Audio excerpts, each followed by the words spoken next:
Na prípravu cesnakového dressingu, ktorý je výborný napríklad ku pizzovým tyčinkám, budeme potrebovať 250 g jogurtu bieleho, 150 g šľahačkovej smotany, 4 polievkové lyžice olivového oleja, 2 strúčiky cesnaku, červenú mletú papriku, soľ, trošku medu, citrónovú šťavu a petržlen.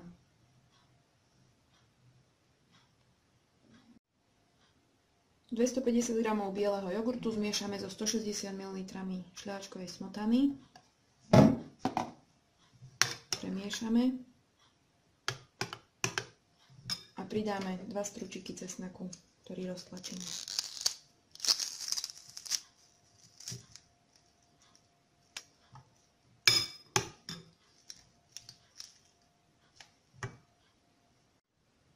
Ďalej pridáme 4 polievkové lyžice olivového oleja.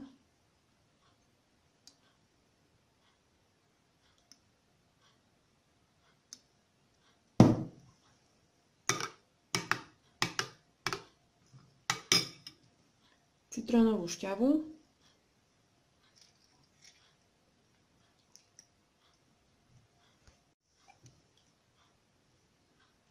Ďalej pridáme kúsok medu.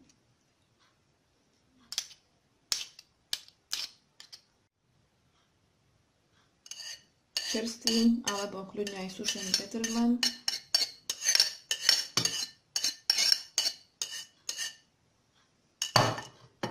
Ďalej pridáme soľ podľa chuti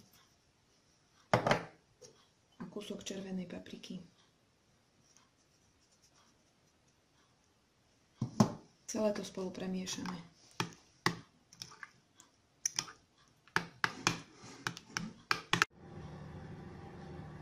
Dressing si môžete dať spolu s pizzovými tyčinkami a recept na prípravu pizzových tyčiniek si môžete pozrieť v našom ďalšom videu.